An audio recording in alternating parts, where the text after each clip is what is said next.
Members of the United States Congress are mostly home for the holidays tonight after approving aid for an economy battered by the pandemic. The COVID relief headlines a bill that runs nearly 5,600 pages, the longest ever. William Brangham begins our coverage. The motion to concur is agreed to. Final approval in the Senate came just before midnight. This mega deal includes economic relief and a catch-all spending bill to fund the government for the rest of the fiscal year. In Wilmington, Delaware today, President-elect Biden hailed the outcome. But Congress did its job this week, and I can and I must ask them to do it again next year. But even with the changes in approach I'm going to put in place in late January, people are still going to be getting sick and dying from COVID. The bill now awaits President Trump's signature. The COVID relief measure is expected to impact millions of Americans.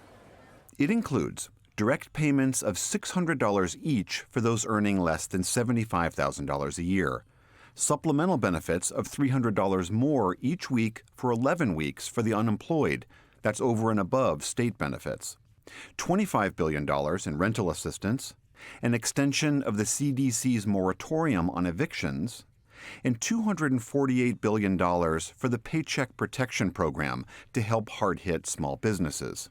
It leaves out any aid for state and local governments, as Democrats wanted, and liability protection for businesses, as Republicans wanted. Meanwhile, as Americans await the stimulus checks, some are waiting for their COVID vaccinations.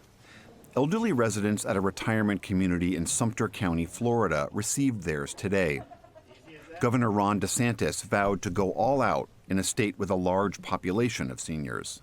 As we get into the general community, the vaccines are going to be targeted where the risk is the greatest, and that is in our elderly population.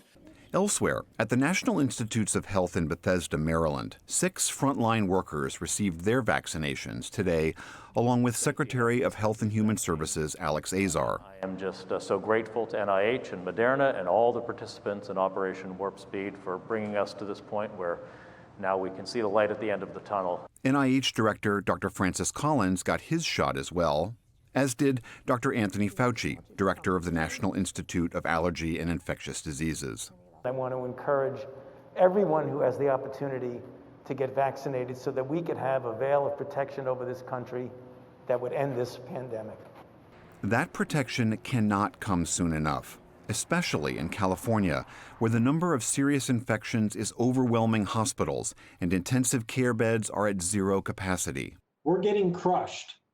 I'm not going to sugarcoat this. We are getting crushed. For most of the days of the last week, we have had 0 ICU beds open in the morning, and we have had to scramble. Can we move this patient here? Can we move that patient there? Los Angeles County currently leads the country in both COVID infections and deaths, with more than 634,000 cases and 8,900 deaths.